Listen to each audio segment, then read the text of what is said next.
안녕하십니까 여러분. 2018 EBS 파이널 실전 모의고사 수학 나형 강의를 맡은 김창현이라고 합니다. 반갑습니다.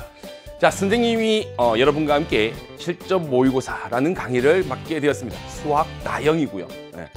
자, 이 강의는 어떻게 구성되는지, 그 다음에 선생님이 여러분에게 하고 싶은 말은 뭔지 거기에 대해서 얘기해 보도록 하겠습니다.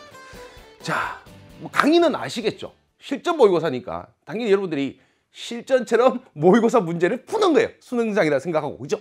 자, 그런데 선생님이 하고 싶은 말은 이겁니다. 여러분에게 수학을 열어드리겠습니다.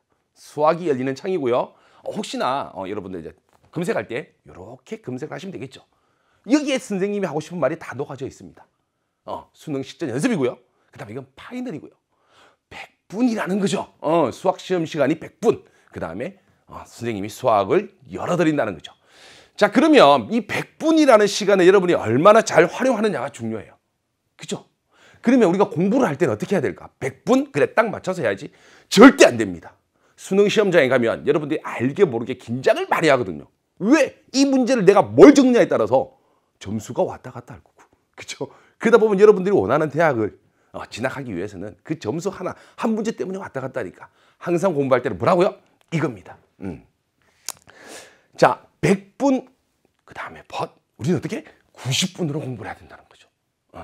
항상 우리가 공부를 할 때는 90분이라는 생각을 가지고 여러분들이 임해야 됩니다. 그리고 나서 그 10분의 여유는 여러분들이 답안지 마킹하는데 신중을 기해야 됩니다. 학교에서 시험 볼 때의 모의고사 볼 때의 그런 느낌과 수능 시험장에서의 답안지 마킹할 때 느낌이 조금 달라요. 손에서 땀이 날 거고요. 막 손이 떨릴 거고요. 왠지 번진 것 같은데 이거 바꿔야 될까 말아야 될까 막 고민하게 되고요. 그러다 보니까 답안지 마킹할 때도 학생들이 많이 긴장을 합니다. 그러니까 우리는 어떻게 한다고요? 90분을 가지고 확실하게 공부를 하고, 그렇지. 그리고 나서 연습을 90분 동안 몇 문항, 그렇죠. 30문항 푸는 연습을 계속 하셔야 됩니다. 그리고 나서 이제 우리가 뭐라고요? 30문항이라고요. 수학은 30문항으로 이루어져 있습니다. 하지만 특히 수학 나형은 뭐라고요? 28문항과 2문항으로 나눠집니다. 무슨 말이에요? 자, 28문항은 뭐냐 하면 여러분들이 충분히 해결할 수 있는 문항이고요. 2문항은 소위 말해서 우리가 힘들어하는 문항들 있죠. 21번과 30번 문항. 인강 한번 보세요. 해설 강좌를 보면 21번하고 30번 문항은 그 해설 강좌만으로도 20분씩 30분씩 선생님들이 설명하십니다. 그죠?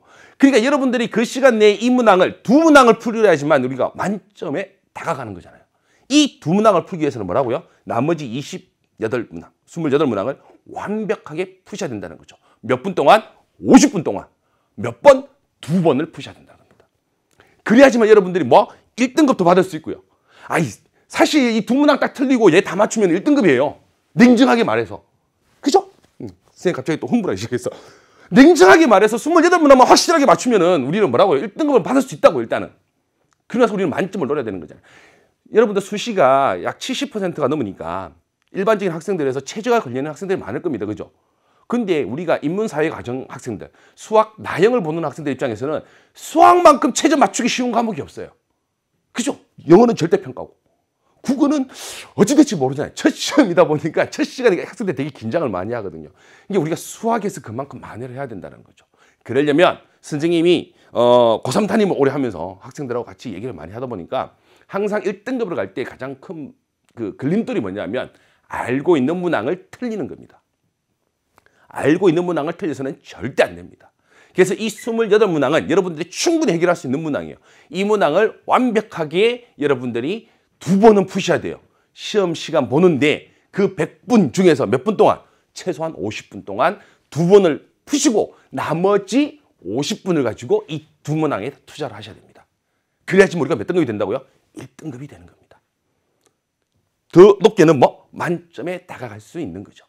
아시겠죠? 그럼 우리는 90분 동안 공부를 하면서 이 28문항을 빨리 해결하는 방법, 정확하게 해결하는 방법을 우리가 자꾸 연습을 하셔야 됩니다. 그리고 나서 나머지 21번과 30번 문항에 도전을 하셔야 되겠죠. 자, 그 다음은 우리는 지금 모의고사란 말이에요. 실전 파이널 실전 모의고사니까 당연히 뭘 해야 되겠어. 문제를 풀고 나면 틀린 문항들에 대한 내가 이걸 왜 틀렸지? 내가 이걸 알는가? 모르는가? 실수인가? 봐야 되죠. 하지만 여러분들 가장 큰 걸림돌이 뭐냐? 학생들이 혼자서 공부를 하다가 보면 잘 모르겠어. 실수? 실수해서 틀렸어. 그러면 안다라고 착각을 해요. 절대 아는 거 아닙니다. 시험장에 가면 그게 다 실력으로 나타나는 겁니다. 최대한 실수를 줄여야 되죠. 최대한 실수를 줄여야지만 내가 알고 있는 문항을 확실하게 맞출 수 있죠. 내가 알고 있는 문항을 확실하게 맞추려면 그래야지만 그치 1등급에 가까워지는 거잖아요. 그러기 위해서는 왜 틀렸는지 내가 실수한 부분이 무엇인지를 완벽하게 알고 있어야 되죠. 그래서 여러분들이 항상 문제를 풀고 나서 강의를 듣고 이해했어 끝내지 말고요. 그 틀린 문항들을 내가 완벽하게 다시 내 실력으로 만들어주기 위해서라도 오답 노트를 활용하라는 겁니다. 선생님 수능 얼마 안 남았는데 언제 오답 노트 만들어요? 체크라도 해두세요. 오답 노트라고 해서 노트 만들어가지고 막 하지 말고요. 물론 처음에 시작할 때는 그렇게 하셔야 되겠지만 우리는 지금 수능이 얼마 안 남은 상태잖아요. 그럴 때는 어떻게 한다고요? 그 문제집 자체에다 내가 뭐가 부족한지를 체크를 해놓으면 되는 겁니다. 아시겠죠? 이런 과정을 거쳐서 여러분들이 수능 시험장에서 시험 치르고 난 후에 웃으면서 나올 수 있다는 거죠. 지금 여러분 공부하는 그 장소가 바로 뭐라고요? 수능 시험장입니다. 수능 시험장은 교실하고 똑같아요. 단지 학생 수가 조금 작을 뿐입니다. 지금 보통 한 반에 30명에서 40명 사이 학생들 있잖아요. 수능 시험장에는 21명이 들어갑니다. 물론 그중에서 나 수시 붙어서 안 오는 학생들도 있겠죠. 몇 명은. 빠지는 자리가 있긴 하겠지만 수능 시험장에 갔으면 뭘 해야 돼?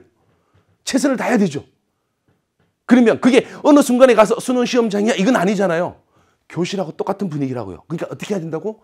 지금 내가 있는 그 장소가 수능 시험장이라고 생각을 하고 마인드 컨트롤 해야 된다는 거죠. 수능 시험장이라는 게 선생님이 하고 싶은 말이었어요. 쉽게 말하면. 그러니까 여러분들이 뭘 생각하셔야 된다고요? 지금이 수능 시험장이다. 지금 내가 이 문제를 해결해야지만 내가 원하는 꿈을 이룰 수 있다. 그 마음가짐으로 여러분들이 공부를 하시기 바랍니다. 마무리 잘해서 강의 시간에 만나도록 하겠습니다.